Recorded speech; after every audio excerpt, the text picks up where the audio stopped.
Shalom semua. Pada Voice of Pentecost kali ini, kita akan membahas tentang integritas ilahi versus integritas duniawi. Hermann Göring adalah salah satu pemimpin militer dan politik yang sangat setia kepada Hitler pada masa Nazi Jerman. Kesetiaannya sangat besar sehingga apapun yang Hitler perintahkan, ia kerjakan. Dan apa yang Hitler percayai, ia pun percayai.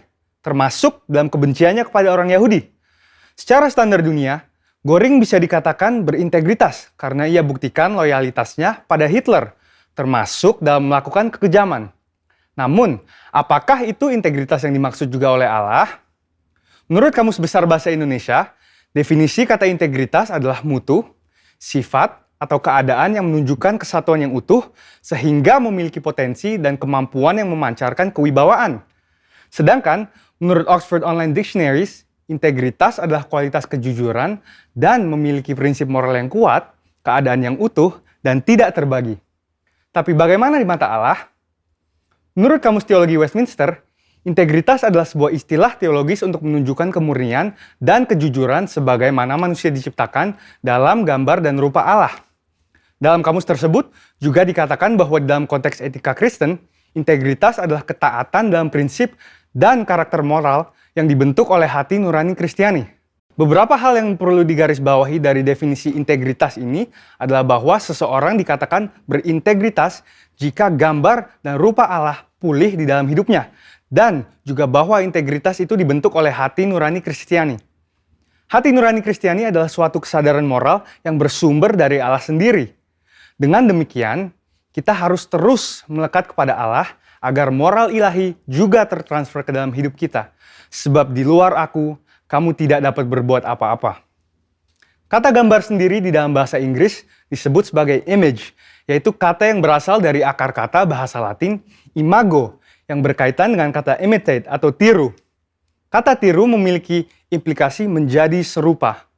Dari pengertian ini, kita mengerti bahwa manusia yang berintegritas adalah manusia yang memiliki keserupaan dalam pikiran, perasaan, kehendak, karakter, sifat, sikap, dan moral dengan kualitas seperti Allah. Berbicara tentang integritas ilahi, contoh terbaik di Alkitab tentang pribadi yang menunjukkan integritas ilahi yang sempurna tidak lain dan tidak bukan hanyalah Tuhan Yesus, the man of integrity. Salah satu contoh integritas ilahi yang ditunjukkan oleh Tuhan Yesus tercatat di dalam Yohanes 7 ayat 53 sampai dengan Yohanes 8 ayat 11, yaitu tentang seorang perempuan yang kedapatan berzinah dan akan dilempari batu oleh para ahli Taurat. Di Yohanes 8 ayat 7 Yesus berkata, "Barang siapa di antara kamu tidak berdosa, hendaklah ia yang pertama melemparkan batu kepada perempuan itu." Perkataan itu adalah perkataan penuh hikmat yang menghargai kehidupan si perempuan sekaligus menegur para ahli Taurat yang hafal akan hukum Musa tetapi tidak mengerti esensi hukum tersebut, yang adalah kasih. Kita dapat mempelajari dua hal yang sangat penting dari integritas Tuhan Yesus. Pertama, murni. Artinya Yesus mengakui dosa si perempuan itu sesuai dengan hukum Musa. Yesus tidak membela dosa perempuan itu dengan mengatakan ia tidak bersalah, sebab jelas ia bersalah. Ada kemurnian hati nurani Yesus yang sama dengan hukum Allah yang tidak terkontaminasi dengan apapun juga. Kedua, jujur. Artinya, kualitas dalam mempraktekkan kemurnian hukum Allah dengan karakter Allah. Hukum Allah jelas menyatakan upah dosa adalah maut. Namun, karakter Allah adalah kasih. Karenanya, Tuhan Yesus mampu mengampuni kesalahan perempuan itu. Pengampunan itu pun mengalir sehingga perempuan itu dipulihkan. Pengampunan yang Yesus berikan bahkan sampai mengorbankan dirinya di atas kayu salib bagi perempuan itu dan bagi kita semua. Inilah karakter ilahi, yaitu kasih. Sehingga dapat disimpulkan, integritas ilahi adalah kemurnian sesuai dengan firman Allah dan kejujuran dalam mempraktekannya yang disertai dengan karakter ilahi. Di sini jelas bahwa integritas ilahi lebih tinggi daripada integritas duniawi dari sisi sumber acuan moral dan keseluruhan cakupan prakteknya dalam kehidupan. Integritas ilahi hanya dimungkinkan untuk dihidupi apabila kita senantiasa bersekutu dan mengenal Allah secara pribadi. Saudara, untuk penjelasan lengkapnya dari tim teologi kami, silahkan cek link yang ada di atas atau scan QR Code yang tersedia. Salam integritas, Tuhan Yesus memberkati.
平安弟兄姐妹，下隆，祝你平安。来，我们一起在主的面前，我们要献上最美的敬拜赞美。我们要用我们的口、我们的身体、我们的灵魂，给敬拜赞美他，献上最美的敬拜赞美给他，当作活祭。来，我们要开始，我们要同心低头祷告。主耶稣，我们感谢你，阿爸父，在永远的阿爸父，你的儿女来这个地方，要敬拜赞美你耶稣。我们很渴慕的可以面对面跟你进入你的至圣所，更深更深的在你的同在，要敬拜赞美你耶稣。来，我们夫妇敬拜在这个地方，献上感恩给你的奉主耶稣基督的名，我们要一起敬拜赞美。奉主耶稣基督，哈利路亚，阿门。主温柔的圣灵，让我全心感受，渗透我的生命，赐下平静和安息。你是我心的满足。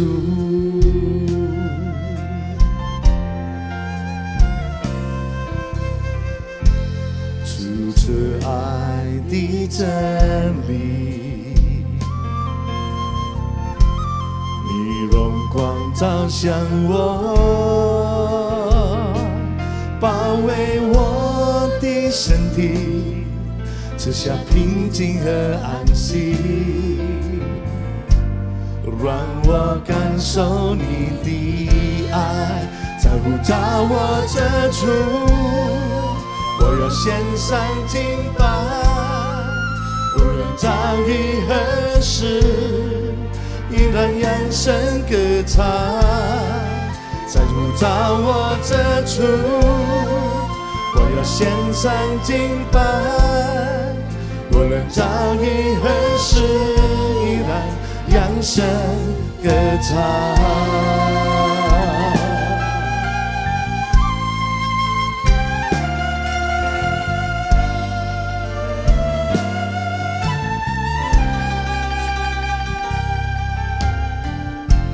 主慈爱的真理，你荣光照向我，包围我的身体，赐下平静和安息，让我感受你的爱。我们紧握的双手，我这处，我要献上敬拜，无论遭遇何时，依然扬声歌唱，在呼召我这处，我要献上敬拜，无论遭遇何时，依然扬声歌唱。再来，在呼召我这处，我要献上敬拜，无论遭遇何时，依然扬声歌唱，在呼召我这处，我要献上敬拜，无论遭遇何时，依然扬声歌唱。在我心做事成为我道路，或者是成为我生命，就在这里献上敬拜。在我心做事成为我道路，或者是成为我生命，就在这里献上敬拜。在我心做事成为我道路，或者是成为我生命，就在这里献上敬拜。在我心做事成为我道路，或者是成为我生命，就在这里献上敬拜，献上敬拜，来呼召我这主，我要献上敬拜，无论遭遇何事，依然扬声歌唱，来呼召我这主，我要献上敬拜，无论遭遇何事，依然扬声歌唱，无论遭遇何事，依然扬声歌唱，无论遭遇何事，依然扬声歌唱。来，我们一起敬拜我们的主，哈利路亚，哈利路亚。在神灵充满着，我们一起方言。哈拉巴亚西基罗拉卡拉拉巴亚塞，哈拉巴亚西基罗拉卡拉拉巴亚西基罗拉，我是他卡拉拉巴亚西基拉拉拉拉拉拉拉拉拉拉。我相信主你就在这里，我深着你能力从不曾改变，我相信主你我同行，得胜盼望必成就在这里。我相信主你就在这里，我深着你能力从不曾改变，我相信主你我同行，得胜盼望必成就在这里。用我灵全然来赞美你，唯有你本伟大耶稣。用我全心靠近你，生命真伟大，真伟大，真伟大。赞美你，唯有你本伟大耶稣。用我全心靠近你，生命真伟大，真伟大，真伟大，真伟大。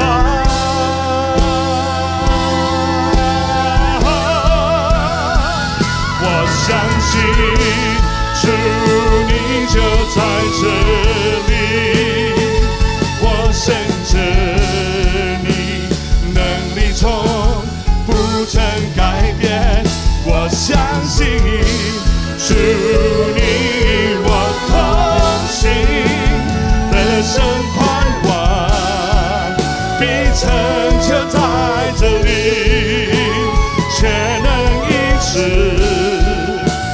成就在这里，拯救释放，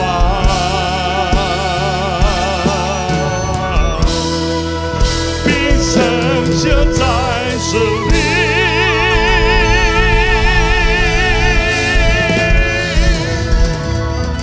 哈利路亚！给主耶稣基督最热烈的掌声！哈利路亚！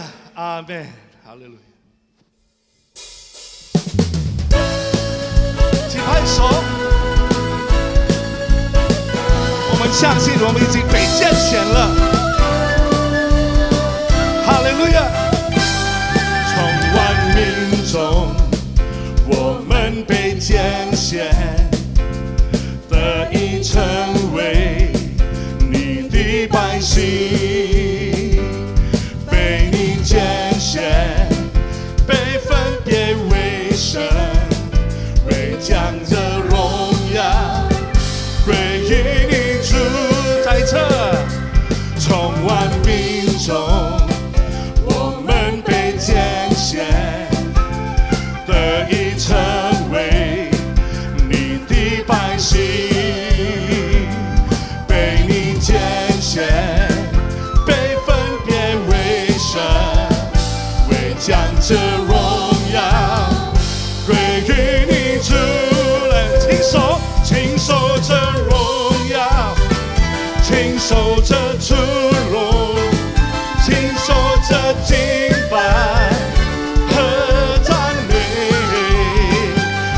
受着荣耀，亲手着主荣，我们将荣耀归于你。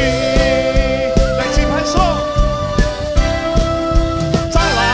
从万民中，我们被拣选，得以成为你的百姓。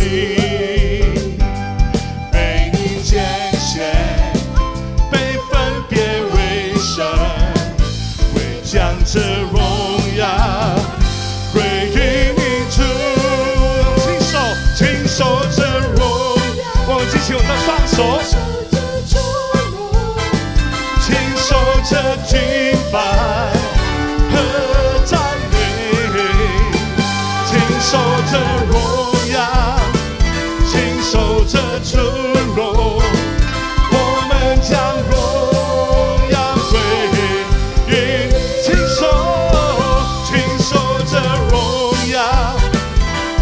守着主荣，亲手着敬拜和赞美，亲手着荣耀，亲手着主荣，我们将荣耀归于你。说，我们将荣耀归于你。再来，我们将荣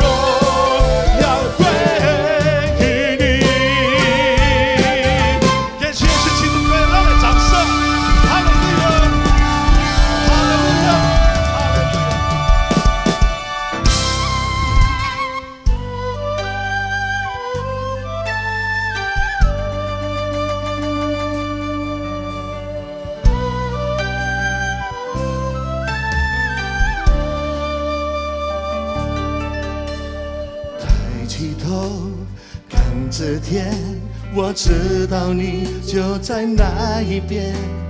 放开心，闭上眼，你爱慢慢在我胸前。总相信能看见你荣耀在我生命彰显。求你来引领我，从现在一直到永远，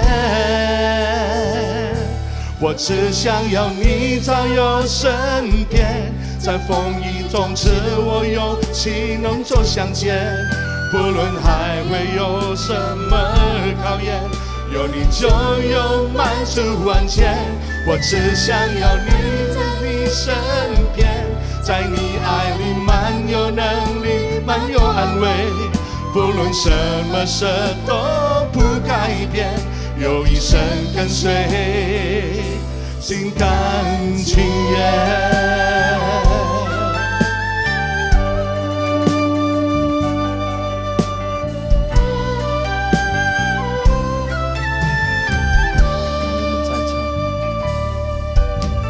抬起头看着天，我知道你就在那一边。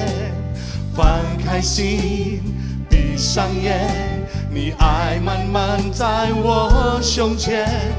总相信能看见你荣耀在我生命彰显。求你来引领我，从现在一直到永远。只想要你在我身边，在风雨中赐我勇气，能走向前。不论还会有什么考验，有你就有满足完全。我只想要陪在你身边，在你爱里满有能力，满有安慰。不论什么事都不改变，用一生跟随，心甘情愿。在这，我只想要你在我身边，在风雨中赐我勇气，能走向前。不论还会有什么考验，有你就有满足完全。我只想要陪在你身边，在你爱里满有能力。什么事都不改变，有一生跟随，心甘情愿。我们用心牵引，我们举起我们的双手，我们说，我只想要你在我身边，在风雨中赐我勇气，忍受艰险，不论还会有什么考验，有你就有满足往前。我只想要围在你身边，在你爱里满有能力，满有安慰，不论什么事都不改变，有一生跟随，心甘情愿。不论什么事都不改变，有一生跟随，心甘情愿。不论什么事都不改变，有一生跟随，心甘情愿。哈利路亚，哈利路亚，让我你被我的心领受神的话语。哈利路亚。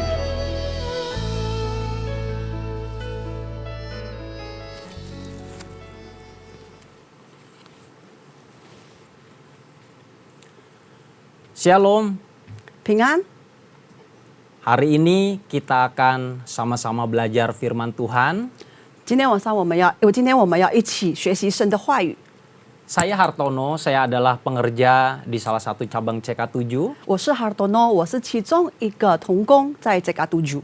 Saya dibantu oleh Naomi hari ini akan menerjemahkan setiap kata-kata dari firman Tuhan. 由 Naomi 来翻译。 Mari kita satukan hati di dalam doa untuk Bapak Ibu yang ada di rumah. 来，弟兄姐妹们，我们一起低头祷告。 Bapak, kami bersyukur atas kesempatan yang ada di hari ini Tuhan. 主耶稣，我们感谢你，今天我们有聚会。 Kami percaya di tengah pandemi corona ini, Tuhan tidak pernah gagal di dalam hidup 我 kami. 们知道主耶稣，你不曾失败过，在这个疫情当中。 Urapi dan berkati kami semua Tuhan, baik hamba-Mu yang menyampaikan firman maupun Naomi yang akan menerjemahkan. 主耶稣，你恩膏我们，不管是 Hartono 成为仆人，还是我翻译者， Agar setiap perkataan firman yang ditaburkan akan jatuh di tanah yang subur. 使得所有今天所撒出去的话语都会落在一个健康的土地上。 Beri kami hati yang siap untuk diajar setiap kebenaran firman-Mu. 来让我们准备我们的心，能够聆听你所要教导我们的， Agar tidak ada benih yang dicuri dan kami siap untuk menjadi pelaku firman. 所的所有的撒种下来在我们的心中，没有被偷过，只是落在我们的心中。 Mari Bapak Ibu yang ada di rumah, yang sudah siap belajar, sama-sama kita katakan 那么一起说阿 amin. 门。 Oke, Bapak Ibu, saya akan beri judul untuk sharing hari ini adalah The Moment of Life. 我今天的题目就是说人生中的时刻。 Bapak Ibu, mungkin Bapak Ibu akan bertanya kepada saya, Pak Hartono, apa sih yang dimaksud dengan the moment of life? 可能弟兄姐妹你会问 Hartono 先生，你说，到底人生的时刻是什么呢？ Kalau dalam bahasa sederhananya, moment of life itu bisa dibilang sebuah kesempatan. 如果简单来说，可以说是一个机会。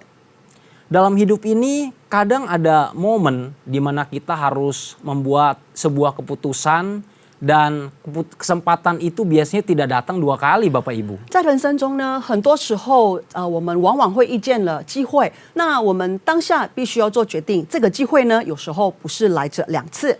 Kalau kita mengambil keputusan yang tepat, maka keputusan itu akan membuat hidup kita semakin naik. Firman Tuhan tergenapi, jadi kepala dan bukan jadi ekor. 如果你选择对的话，这个话语就会带你的人生一直往上爬，就像神的话语，你会居上不居下。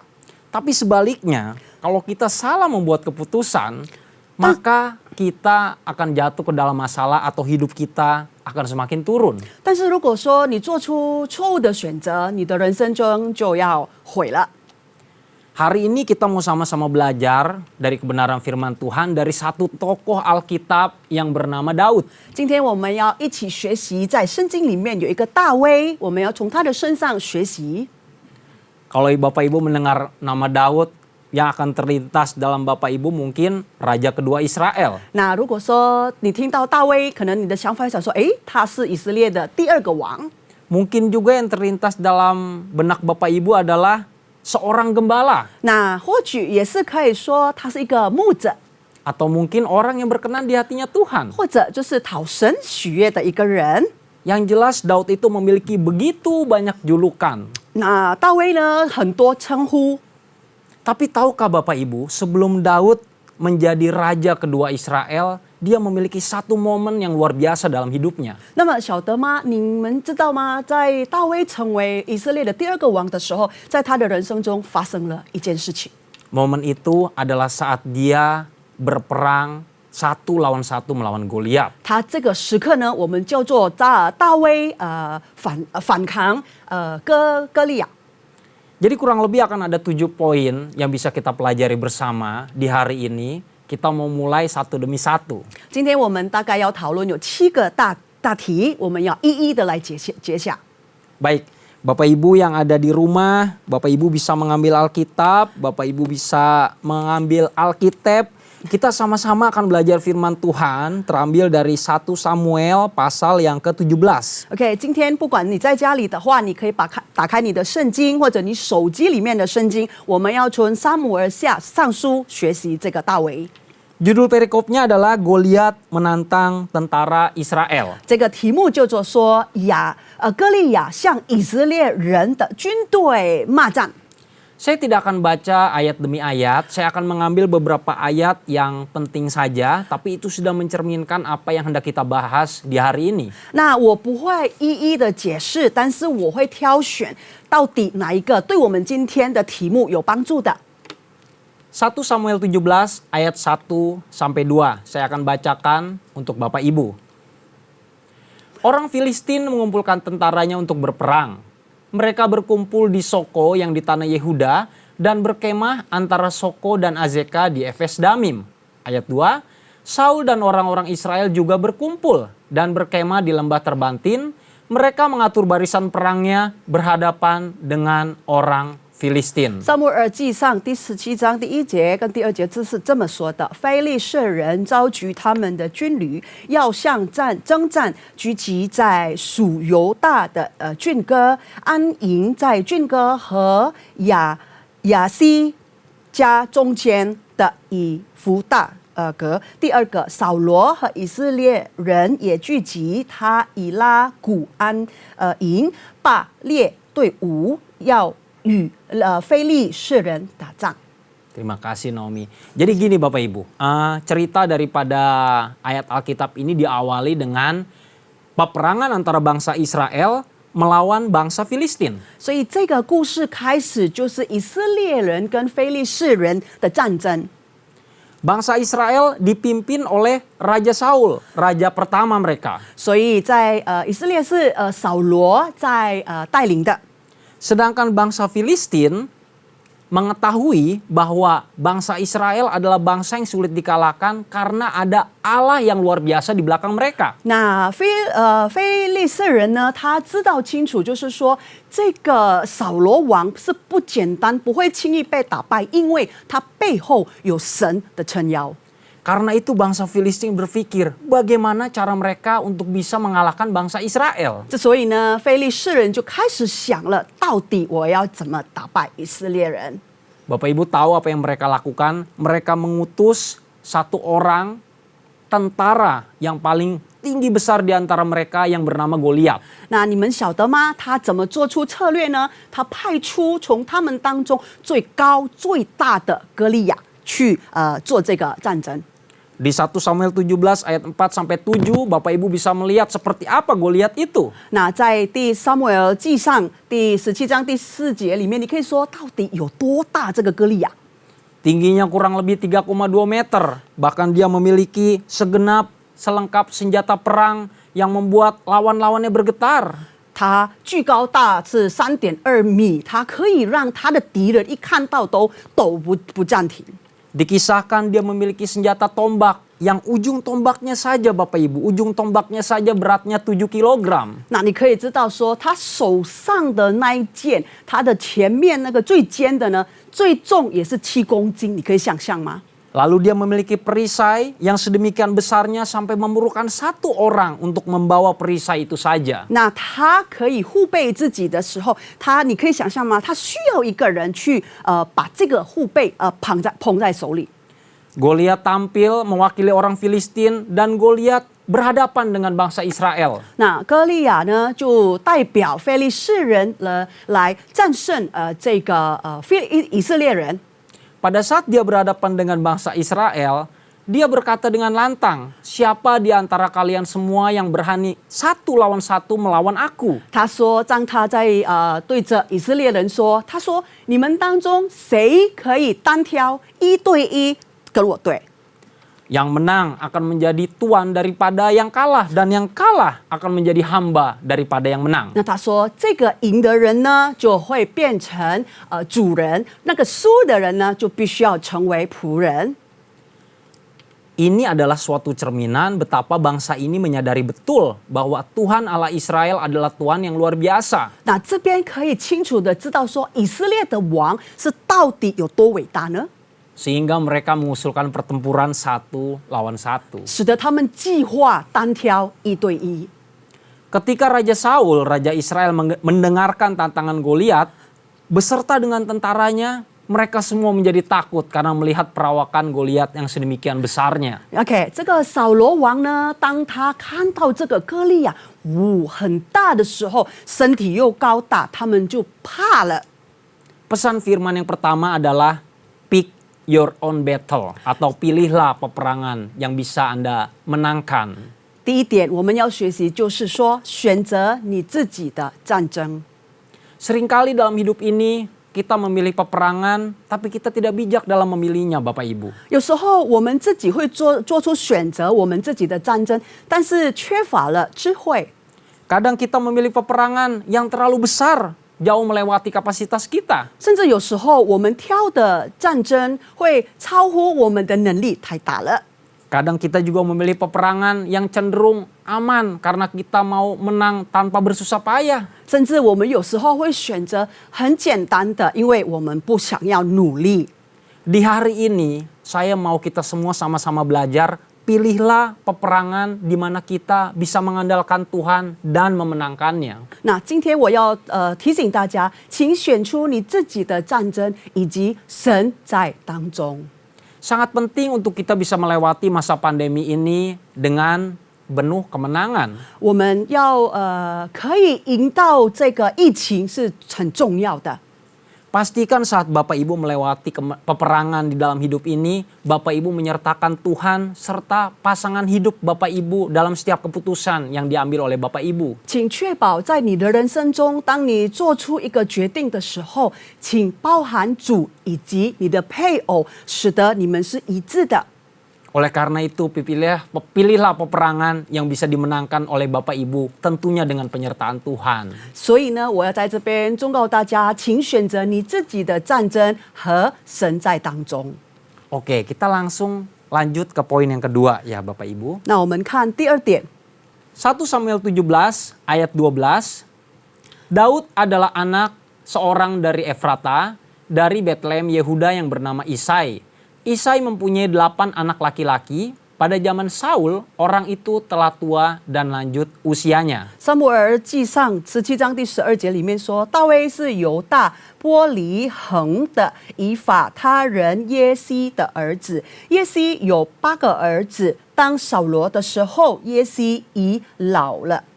Kalau dari ayat 1 sampai 11 tadi kita melihat ilustrasi bagaimana peperangan antara bangsa Israel melawan bangsa Filistin. 那如果刚才我们看第1节到第11节的时候，我们看到说，在非利士人和以色列人的战争的过程。 Di ayat 12 ini kita akan mendengar nama Daud pertama kali disebut. 所以在第12节里面，我们会第一次听到大卫的名字被提出。 Ada seorang Israel bernama Isai, dia memiliki 10 anak, 8 anak laki-laki dan 2 anak perempuan. 在这里呢，以赛呢，他有8个小孩被提出来了。 Daud ini adalah anak paling bungsu dari anak laki-laki Isai. 那这个大卫呢，他是最小的，从耶西的儿子。 Nama Isai ini pertama kali akan kita dengar di kitab 1 Samuel 16. 在耶西的名字，我们是从撒母耳记上第16章我们会听到。 Kenapa nama Isai disebut? Karena Nabi Samuel, nabi dari bangsa Israel pada zaman itu mendapatkan suara Tuhan. 为什么这个耶西的名字会被提出呢？因为这个撒母耳先知呢是听从神所说的。 Tuhan sedih karena Raja Saul, raja pertama Israel, menunjukkan ketidaktaatan kepada Tuhan. 主耶稣觉得很伤心，因为扫罗王他表示出他不中肯神。 Oleh karena itu Tuhan berkata kepada Nabi Samuel, adakan korban bakaran dan undanglah Isai beserta dengan anak-anaknya. 这所以呢，神就吩咐撒母耳说：“你把耶西的儿子全部把他邀过来，做一个活祭。” Pada saat itu Isai membawa hanya ketujuh anak laki-lakinya. 当初呢，耶西只是带他的7个儿子。 1 Samuel 16 ayat 11. Lalu Samuel berkata kepada Isai, inikah anakmu semuanya? Jawabnya, masih tinggal yang bungsu, tetapi sedang menggembalakan kambing domba. 在撒母耳记上第16章第11节里面说，撒母耳对耶西说：“你的儿子都在这了呢。”他回答说：“还有个小的，他在放羊。”撒母耳对耶西说：“你打发人叫他过来，他若不过来，我必不作喜。” Kata Samuel kepada Isai, suruhlah memanggil dia, sebab kita tidak akan duduk makan sebelum ia datang kemari. 所以他说：“如果你没有叫他过来的话，我们不必作喜。” Jadi jelaslah di sini bahwa Daud tidak diajak oleh ayahnya dan kakak-kakaknya ke dalam perjamuan tersebut. 很清楚的知道说，大卫没有被邀到这个宴席当中。 Daud sedang menggembalakan kambing domba milik ayahnya di padang rerumputan. 那大卫呢，正在放羊，所以他没有被邀到在这个宴席里面。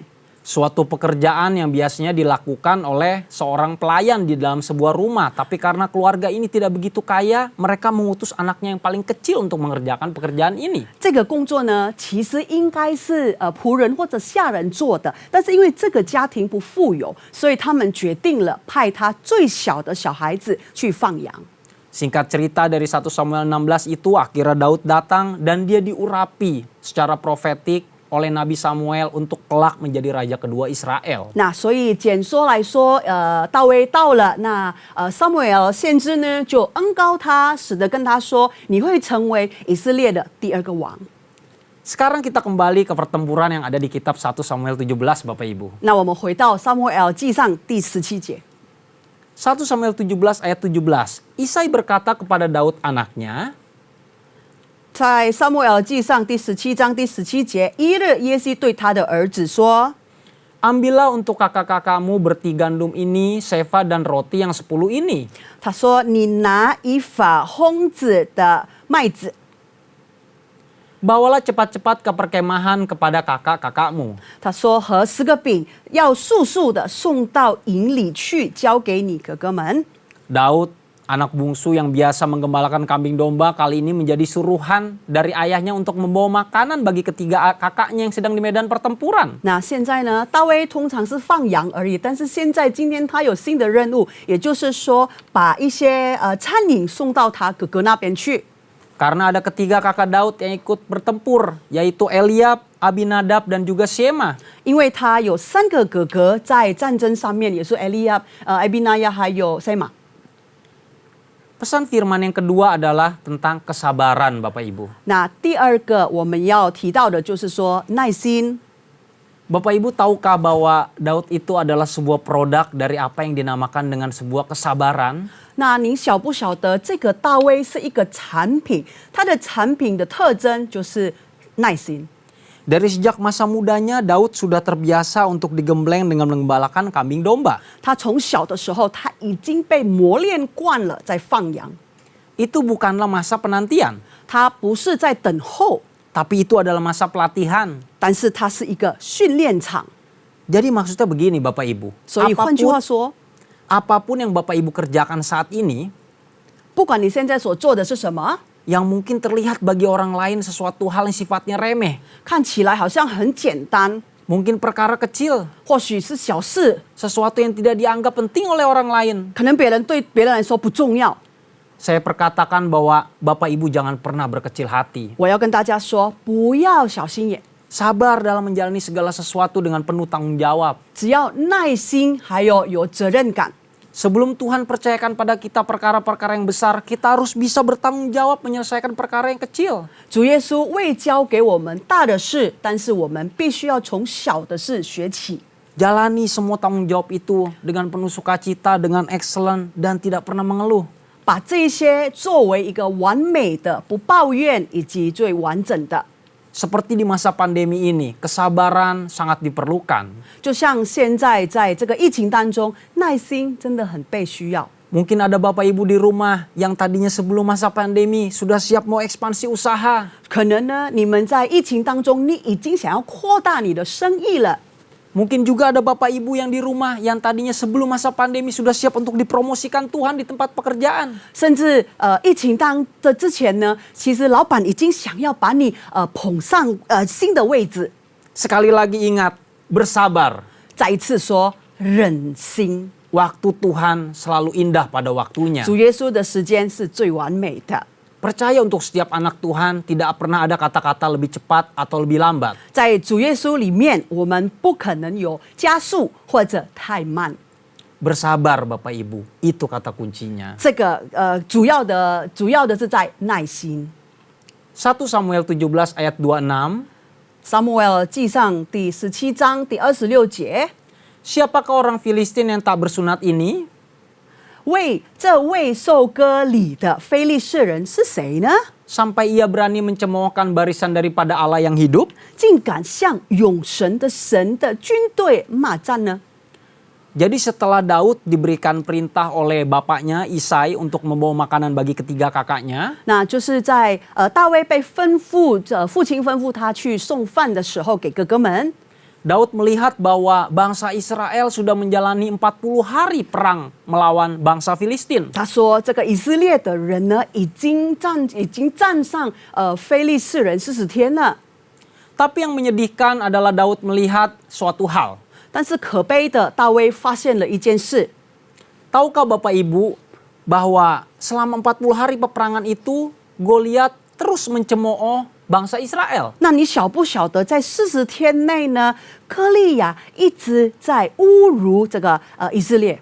Dikatakan setiap pagi dan petang selama 40 hari Goliat terus menantang bangsa Israel untuk bertarung satu lawan satu. 在这每一天，不管是日或者夜，这个歌利亚呢，每一天都提到说要有个人跟他出来单挑。 Jadi bisa dibayangkan setiap mereka berperang tentu mereka mengalami penurunan moral dari hari demi hari. 所以你可以知道，当他们在战场上的时候，他们的心理所受的影响是一直越来越降低。 Karena tidak ada yang berani untuk satu lawan satu melawan Goliat. 因为那时候没有任何一个人想出来单挑歌利亚。 Pada satu kesempatan Daud melihat dengan mata kepalanya sendiri bagaimana Goliat maju untuk sekali lagi menantang satu lawan satu melawan wakil daripada bangsa Israel. 所以那个时候呢，大卫亲眼看到，在那个时候，以色列的有一个人是单挑歌利亚。 Oleh karena itu, sekali lagi Daud berkata, siapakah orang Filistin yang tak bersunat ini sampai ia berani mencemoohkan barisan daripada Allah 所以 yang hidup. 所以再一次，大卫说：“这位收割礼的非利士人是谁呢？竟敢向永生神的军队骂战。” Pesan firman yang ketiga adalah berbicara tentang keberanian. 在这个第三点就说胆大。 Bapak Ibu, pandemi corona ini membuat kita menjadi orang-orang yang sepertinya diarahkan untuk menjadi orang yang takut. 在这个疫情当中呢，好像似乎我们被牵进到我们是一个很惧怕的人。 Takut dengan hati-hati adalah dua hal yang sangat berbeda Bapak Ibu. 惧怕和小心是两个不同的事。 Kalau tadi sebelum sharing dimulai kami berdua memakai masker karena itu memang protokol kesehatan. 刚才我们录影之前呢，我们两个都把口罩戴上，因为那个就是要做的， Bukan karena kami takut Bapak Ibu. 不是因为我们怕。 Begitu pula dengan Daud, pada saat dia melihat Goliat, yang timbul dalam hatinya melihat orang yang tinggi besar dan mencemooh ini bukanlah rasa takut.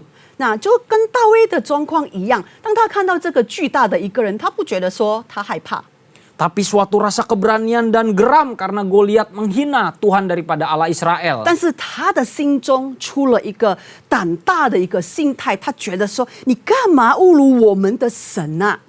Bapak Ibu, miliki keberanian dalam menjalani hidup ini. 在你的人生，请把这个胆大带到你的生活里。 Ada saat-saat di mana kita harus berdiam diri, tapi ada saat-saat di mana kita harus maju. 有时候呢，我们必须要安静下来，但是有时候我们必须要攻击。 Oleh karena itu sangat penting pada saat ada suatu the moment of life atau kesempatan di hadapan hidup kita, 之所以呢，在我们的人生的那一刻很重要， kita berdoa kepada Tuhan dan bertanya kepada pasangan hidup kita. 我们向主祷告，以及我们询问我们的配偶。 Kalau Tuhan sudah memberikan tanda-tanda yang jelas, Bapak Ibu harus maju. 如果说神已经很明白的表示，你就要勇敢去冲。 Kadang ada kesempatan-kesempatan di mana Tuhan sudah memberikan tanda yang begitu jelas, tapi kita masih ragu. 但是有时候呢，神其实已经很明白的显出，但是我们就很犹豫不决。 Milikilah boldness atau keberanian yang berasal dari Tuhan. 请拥有从神而来的胆大。 Kita akan lanjut ke cerita selanjutnya Bapak Ibu. 下一个， Setelah Daud melihat Goliat yang mencemooh barisan daripada tentara Allah Israel, Daud membawa makanannya untuk menemui kakaknya.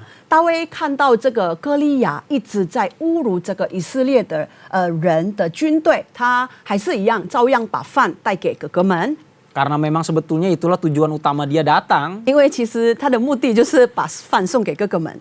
1 Samuel 17 ayat 28. 所以在撒母耳记上17节第28章， Ketika Eliab kakaknya yang tertua mendengar perkataan Daud kepada orang-orang itu, 当大卫对长兄以利亚听见大卫以他们所说的话， bangkitlah amarah Eliab kepada Daud sambil berkata, "Mengapa engkau datang?" 他向他发怒说：“你下来做什么呢？ Dan pada siapakah kau tinggalkan kambing domba yang 2-3 ekor itu di padang gurun? 那在狂野的那几只羊，你交托给谁呢？ Aku kenal sifat pemberanimu dan kejahatan hatimu. Engkau datang kemari dengan maksud melihat pertempuran. 我知道你的骄傲和你的心的恶意，你下来特别要看战争。” Jadi pada saat Daud sudah membawa makanan untuk ketiga kakaknya, 当大卫已经把饭要带给他三个哥哥的时候， bukan rasa senang, ucapan terima kasih atau bahkan sebuah pelukan, 他们表露出的表情不是一个很开心或者很感谢或者想要抱他， tapi Daud malah dimarahi oleh kakaknya yaitu Eliab. 但是他就被以利亚骂了。 Eliab merasa tersinggung dengan kedatangan Daud. 以利亚觉得太讽刺了。 Eliab ini dikatakan di ayat firman Tuhan adalah orang yang memiliki perawakan yang baik. 以利亚呢，在里面其实是一个蛮英俊的， Dengan kata lain dia tinggi besar. 他也是一个高大。 Eliab mungkin berpikir kedatangan Daud adalah untuk melihat bagaimana tidak berdayanya dia yang tidak berani menantang Goliat. 可能他觉得说，以利亚觉得说，大卫要来这个战争是因为想看说，以利亚无能为力。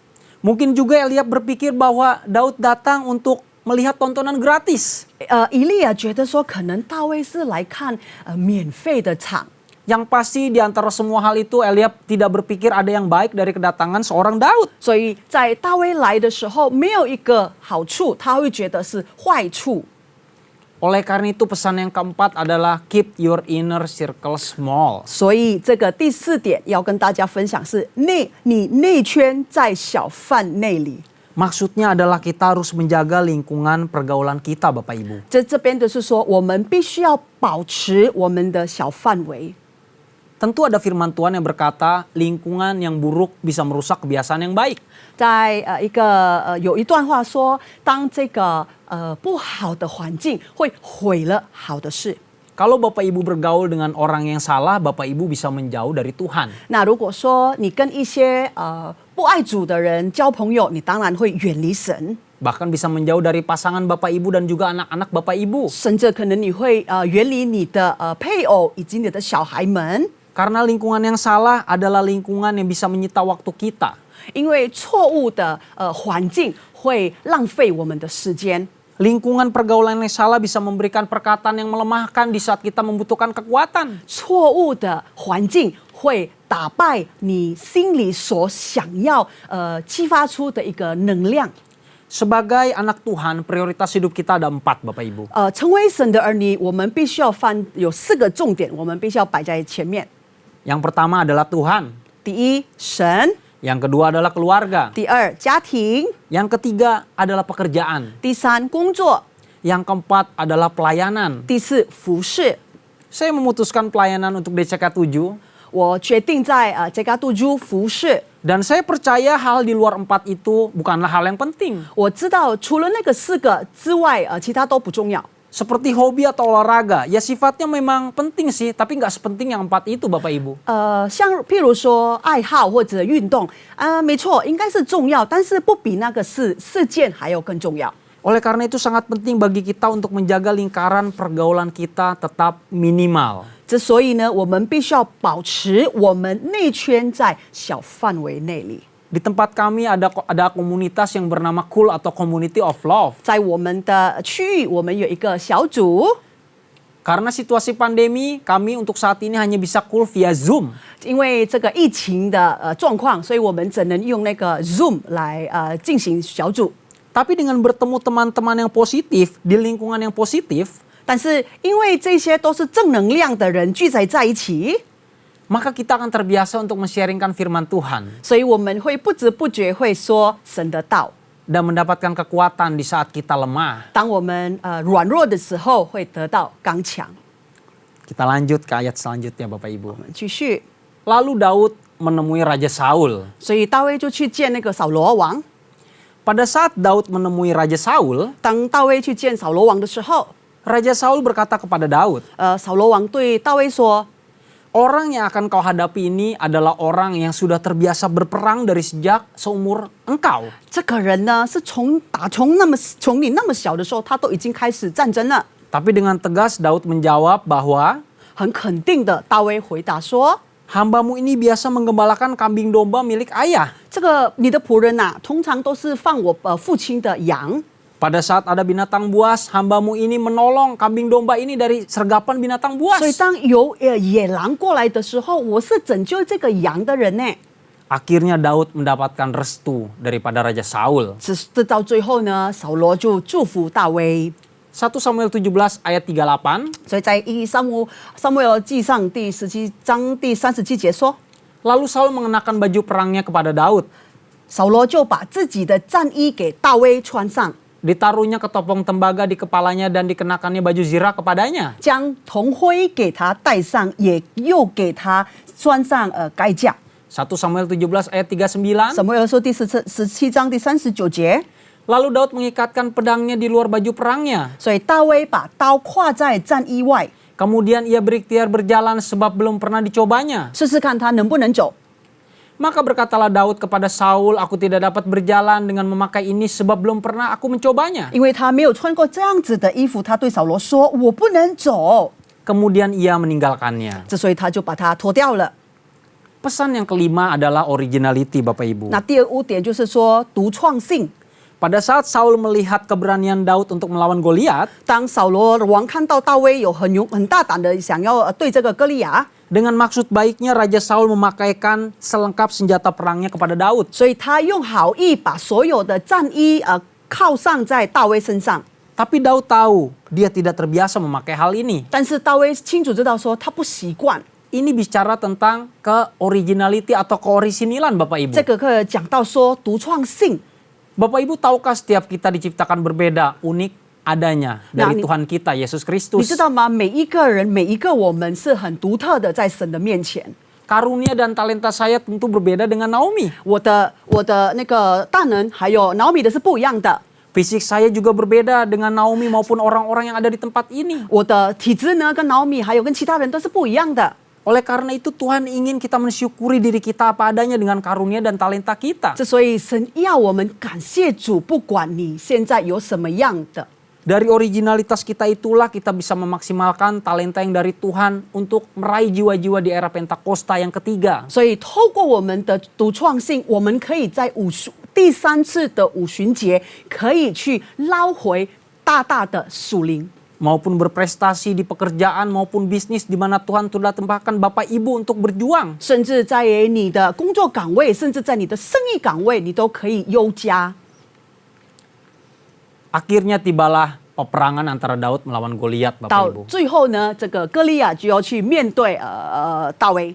Pada saat Daud berhadapan face to face dengan Goliat, muka dengan muka, 所以当大卫跟歌利亚面对面的两个人看着， pada awalnya Goliat mencibir Daud. 起初呢，那个歌利亚觉得，哎呀，小屁孩儿。 Dia bahkan berkata, apakah aku anjing karena engkau mendatangi aku dengan tongkat? 他说：“我是狗吗？你为什么带着你的棒过来呢？” Sebaliknya Goliat mendatangi Daud dengan menggunakan selengkap senjatanya, baik itu pedang maupun tombak. 那歌利亚呢？换句话来说，他是用全部的武装来面对那个大卫。 Oleh karena itu di 1 Samuel 17 ayat 45 Daud berkata seperti ini. 所以在第撒母耳记上第45节是这么说的： Engkau mendatangi aku dengan pedang dan tombak dan lembing. 大卫到非利亚人说：“你来攻击我，靠着刀枪和铜铲。” Tetapi aku mendatangi engkau dengan nama Tuhan semesta alam, Allah segala barisan Israel yang kau tantang itu. 我来攻击你是靠着君王耶和华的名字，是你所怒骂带领以色列军队的神。 Ayat 47 dan supaya segenap jemaah ini tahu 第47节说，又使这个众人知道， bahwa Tuhan menyelamatkan bukan dengan pedang dan bukan dengan lembing. 耶和华使人得胜，不用刀，不用枪， Sebab di tangan Tuhanlah pertempuran dan ia pun menyerahkan kamu ke dalam tangan kami. 因为战争是胜败全在乎耶和华，他将你交在我们的手里。 Pesan firman yang keenam adalah faithfulness atau beriman, Bapak Ibu. 第6点就是忠诚。 Sebagai manusia normal, seharusnya tentu Daud takut melihat orang di hadapannya yang tingginya 2 kali daripada tinggi dia. 成为一般的人，他觉得说应该他会有惧怕感，因为他前面站了一个很大的一个人。 Tapi selain dengan mata jasmani, Daud juga melihat dengan mata iman, Bapak Ibu. 那他除了用他赤裸裸的眼睛看到，他也是用他的信心的眼睛来看。 Daud tahu yang ditantang oleh Goliat bukanlah dirinya maupun bangsa Israel. 他知道，当他被挑战的时候，不是他，也不是以色列的人， Tapi yang ditantang oleh Goliat adalah Tuhan Allah Israel yang hidup. 格利亚所挑战的是我们复活的神，以色列复活的神。 Dengan mata imannya Daud melihat bahwa Goliat sudah diserahkan ke dalam tangan bangsa Israel. 所以在他的属信心的眼睛看到，歌利亚已经交给他们了。 Dalam hidup ini kita harus memiliki iman yang teguh, Bapak Ibu. 在我们的人生中，我们必须要有坚固的信心， Seperti batu karang. 就像一个石头上， Di hadapan mata kita saat ini boleh ada pandemi. 在我们的面前可能疫情存在， Boleh ada corona yang terlihat seolah-olah menakutkan. 新冠肺炎好像很可怕。 Tapi saya, Naomi, dan juga Bapak Ibu yang di rumah harus percaya bahwa Tuhan lebih besar daripada virus corona. 但是我还有 Naomi 还有弟兄姐妹们，你要相信我们的神是比这些还要大。 Beriman bahwa Tuhan tidak pernah tangannya kurang panjang untuk menolong kita di saat yang tepat. 主耶稣不曾迟到过。 Di 1 Samuel 17 ayat yang ke-51, 撒母耳书记上第17章第25节、21节， Daud sudah menang dalam peperangan. 大卫已经赢了， Daud mengambil umbannya. 他把他的手拿过来， Dengan menggunakan umbannya dia melempar kelima batu tepat kena ke dahi Goliat. 他的骁中5个，他拿到5个，正中打到歌利亚的头。 Pada saat itu Goliat sebetulnya sudah mati, Bapak Ibu. 其实那时候歌利亚已经死了， Tapi Daud bukanlah orang yang ceroboh. 但是大卫不是一个粗心的人， Ayat 51, Daud berlari mendapatkan orang Filistin itu. 他就是跑到这个利众人， Lalu berdiri di sebelahnya. 站在他的旁边， Diambilnya pedangnya, dihunusnya dari sarungnya. 他把他的刀从他的鞘中拔出来， Lalu menghabisi dia. 然后他就把他杀了， Dipancungnyalah kepalanya dengan pedang itu. 用他的刀割下了他的头。 Ketika orang Filistin melihat bahwa pahlawan mereka telah mati, maka larilah mereka. 所以立士众人看到他们的讨战的勇士死了，就逃走了。 Ini berbicara tentang pesan yang terakhir, yaitu finish line, Bapak Ibu. 这个是最后的忠告，也就是终点线。 Dalam sebuah peperangan, 在一场战争上， kita tidak boleh ceroboh. 我们不可以粗心。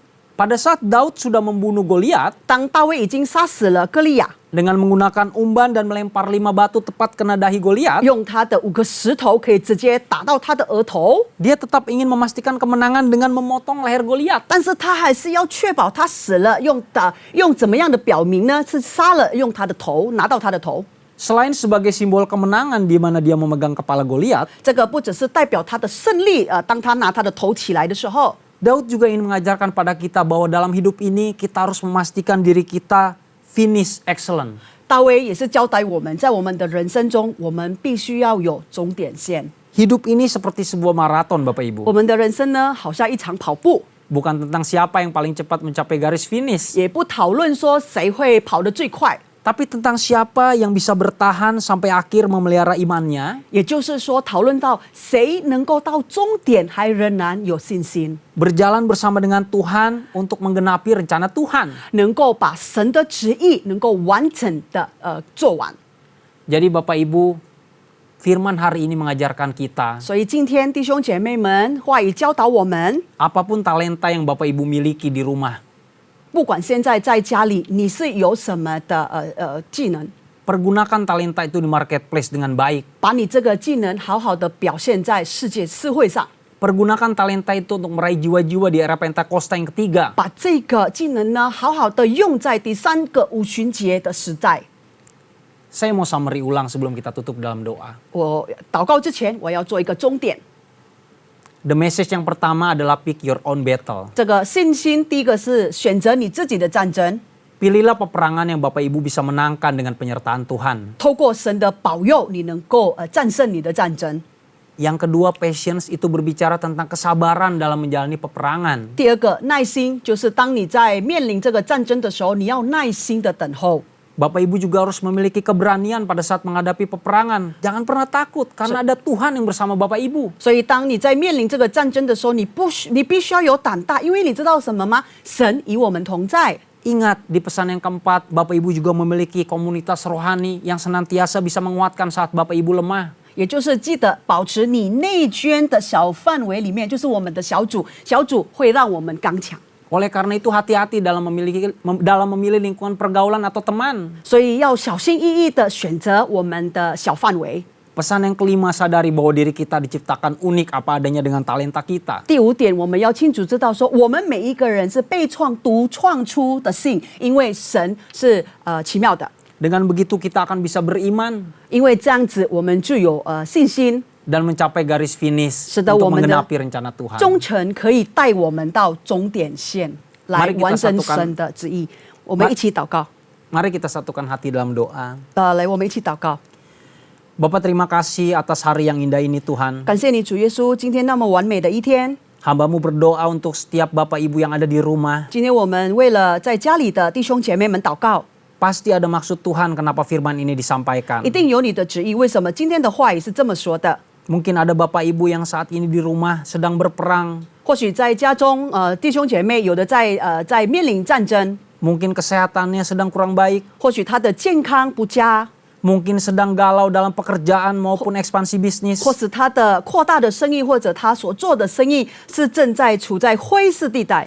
Firman Tuhan hari ini mengingatkan untuk kita selalu kuat dan tegar. 今天主耶稣来兼顾我们，要坚定。 Jangan pernah takut dalam mengambil kesempatan dalam hidup ini. 在人生中，你去取得机会，不要胆怯， Percaya dengan penyertaan Tuhan. 相信神的保佑。 Setiap kesempatan yang diambil kiranya berasal dari Tuhan. 所有所取得的机会，愿是从神而来。 Dan kita bisa menjalani hidup menjadi seorang pemenang. 我们可以成为得胜者。 Sekian sharing firman di hari ini Bapak Ibu. 今 Terima 天的 kasih. 话语结束，谢谢大家， Tuhan Yesus memberkati. 上帝祝福大家。 Shalom. Atas nama Gembala dan seluruh pengerja Mandarin Service CK7 serta Jemaat Tuhan, kami mengucapkan terima kasih kepada PDP Hartono yang telah memberkati kita semua melalui penyampaian pesan firman Tuhan pada hari ini. Tuhan Yesus memberkati Bapak dan keluarga berlimpah-limpah. Berikut kami sampaikan beberapa pengumuman. Ibadah online minggu depan tanggal 4 Juli 2021 akan dilayani oleh PDP Charlie Jeremiah, disertai dengan perjamuan kudus. Ibadah tersebut akan disertai pula dengan ibadah raya bahasa Indonesia secara live streaming pada pukul 7 pagi, 9, 11.30, 2 siang, dan setengah 5 sore. Dan ibadah secara online mulai pukul 7 pagi untuk ibadah dewasa muda atau yang adult, ibadah youth and junior bahasa Indonesia, ibadah anak bahasa Inggris dan bahasa Indonesia, serta ibadah anak berkebutuhan khusus di channel YouTube yang sama, GBI PRJ CK7. 316 Youth Ministry English Service hari Sabtu tanggal 3 Juli 2021 pukul 4 sore akan dilayani oleh Pastor Juan Lesmana dengan tema sepanjang bulan Juni, Look and See. 316 Youth Ministry diperuntukkan bagi anak muda dari umur 12 sampai 24 tahun. Yuk, kami mengundang anak-anak muda untuk bergabung mengikuti online service tersebut di YouTube channel yang sama GBI PRJ CK7. Persembahan umum, kolekte, perpuluhan, ucapan syukur, dan lain-lain dapat dilakukan melalui e-banking, mobile banking, ATM, maupun online di website ke rekening persembahan CK7, BCA Cabang Tamrin, dengan akaun 206-333-8222 atas nama GBI PRJ. Persembahan dapat juga diberikan melalui QRIS dengan QR Code terlampir atau Bapak Ibu dapat melihat langsung di media sosial masing-masing cabang. Salah satu investasi yang menjanjikan adalah bidang properti. Untuk mendapatkan peluang yang lebih besar lagi, diperlukan suatu diversifikasi instrumen properti. Apa saja sih diversifikasi yang dapat berkembang lebih baik ke depannya? Suatu properti dapat digunakan lebih produktif apabila kita mengerti untuk mengelolanya dengan kebutuhan saat ini. Jika Anda mempunyai sebuah properti dan belum dimanfaatkan dengan maksimal, ikuti acara ini yang akan memberikan wawasan yang luas bagaimana memanfaatkan properti Anda di tengah pandemi ini. Kami mengundang Bapak Ibu untuk mengikuti webinar MOI GBI PRJ Group CK7 yang akan diadakan melalui Zoom pada hari Senin 28 Juni 2021 pukul 7:30 sampai jam 9 malam. Dengan pembicara Tommy Riyadi, founder of Cozy Co-Living, dengan topik How to Start and Maximize Your Real Estate Investment. Webinar ini gratis. Untuk info lengkap, link Zoom, user ID, serta password dapat menghubungi nomor WhatsApp yang tertera di layar Bapak Ibu sekalian. Setelah menyelesaikan Diklat Basic Prophetic Army, bidang doa CK7 kembali mengadakan diklat lanjutan Next Level 1 Prophetic Army CK7 secara online yang akan diadakan pada hari Rabu 30 Juni dan 7 Juli 2021 pukul 7 malam dengan pengajar dari tim Prophetic Subdiv Prophetic Pusat GBI Jalan Gatot Subroto. Untuk pendaftaran dapat melalui www.gbprj.org/go/doa. Info lebih lanjut dapat menghubungi nomor WhatsApp yang tertera di layar Bapak Ibu sekalian. Mari Bapak Ibu, kita entering the next level dan terus belajar sehingga kita menjadikan doa sebagai gaya hidup kita untuk menghadapi keadaan zaman yang semakin jahat ini, sehingga kita menjadi pribadi yang memiliki iman seperti baja dan tangguh seperti seorang prajurit Tuhan yang gagah perkasa. Untuk Kul Gabungan Mandarin Service akan diadakan pada hari Kamis 1 Juli 2021 pukul 7 malam yang akan dilayani oleh Bapak Leonard Susetia. Kul tersebut akan diadakan melalui aplikasi Zoom.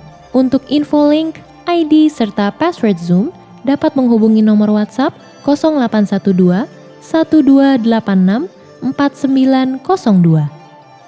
Dan bagi jemaat Kul yang membutuhkan dukungan doa serta ingin memberikan kesaksian di Kul Mandarin, dapat menghubungi Ibu Jocelyn di nomor WhatsApp 0878 8861 2777.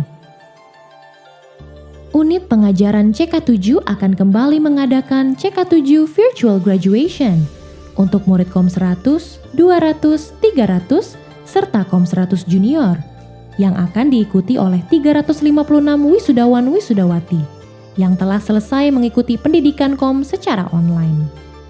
Acara wisuda tersebut dilakukan via Zoom yang akan dipimpin langsung oleh Bapak Gembala CK7 pada hari Selasa tanggal 6 Juli 2021 pukul 7 malam. Dan bagi keluarga atau teman wisudawan-wisudawati dapat mengikuti acara tersebut via live streaming di YouTube channel GBI PRJ CK7. Khusus untuk para wisudawan-wisudawati, harap menghubungi nomor WhatsApp yang tertera di layar Bapak Ibu sekalian untuk mendapatkan link, ID, serta password acara tersebut. Bagi jemaat yang membutuhkan konseling dapat menghubungi Bapak PDP Suryadi di nomor WhatsApp 0819 0826 8833. Sekian pengumuman untuk hari ini. Terima kasih atas perhatian Bapak dan Ibu sekalian. Tuhan Yesus memberkati. JK7华语堂的同工和今天参加网上敬拜的会友们，当我们还未进入祷告的事项前，让我们一起先讲第三个五旬节的意义，因为我们相信，当我们说出来后，那么事情就会成就在我们的生命里。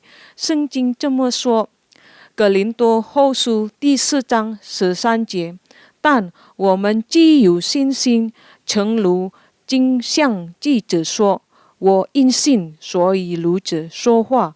我们也信，所以也说话。第三个五旬节的意义，第三个五旬节是现代森林大大浇灌的时期，远超过当时在亚述撒街所发生的。第三个五旬节将会是主耶稣再来前最大和最后的灵魂收割。第三个五旬节将兴起耶利米的一代，即被圣灵充满，对主耶稣死心塌地，对罪绝不妥协，并采取行动抢救灵魂的年轻人。第三个五旬节是在印度尼西亚诞生，并被推动到列国。这个运动从东方到西方，最后会到耶路撒冷。第三个五旬节将赐下能力来完成主的大使命，之后主耶稣就会再来。来吧，JK7华语堂的同工和会友，让我们一起为我们的国家印度尼西亚祷告。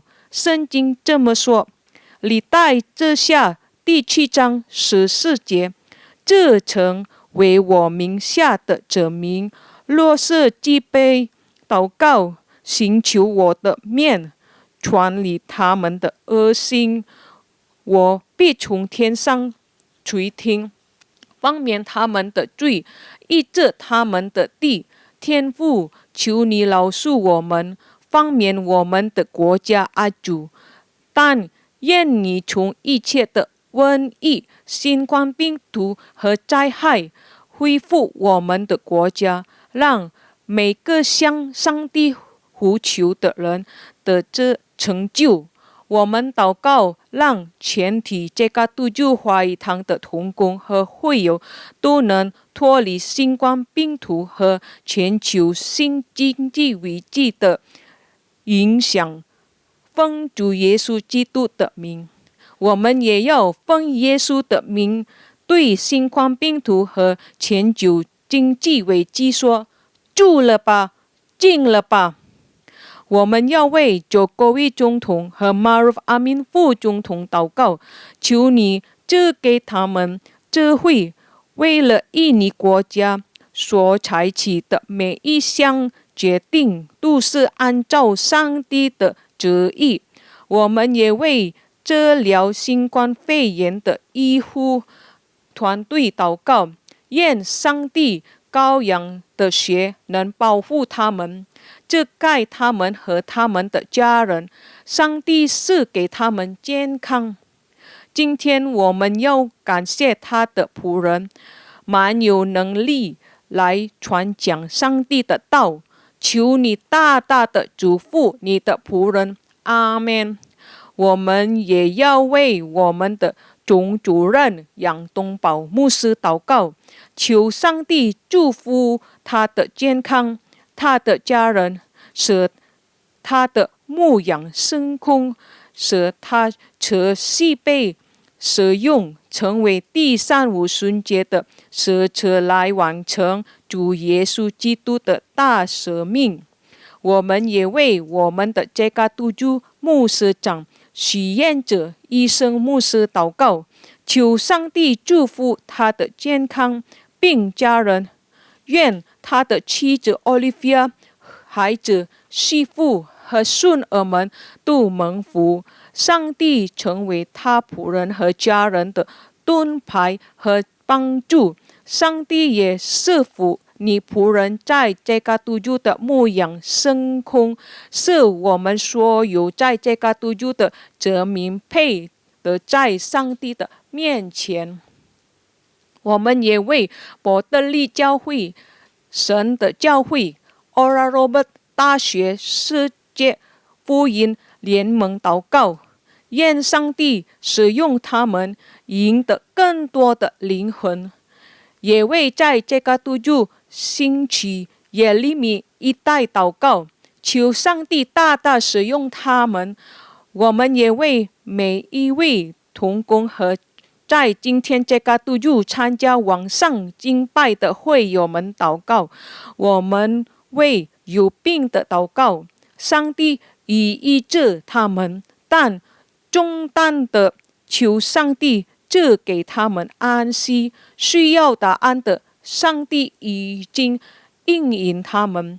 奉耶稣基督的名，让每位上帝的子民能脱离全球性的经济危机和疾病。上帝大大的祝福他们，阿们。全体同工和这个督主华语堂的会友，请举手，领受上帝通过他仆人这个督主牧者的祝福。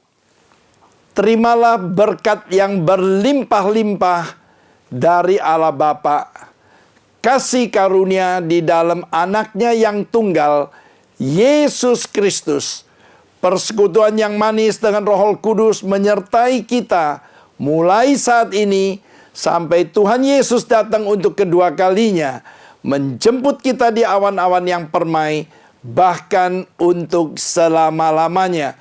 Semua yang percaya katakan amin.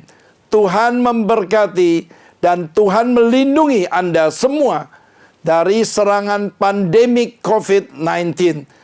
God bless you all. 亲手着荣耀，亲手着主荣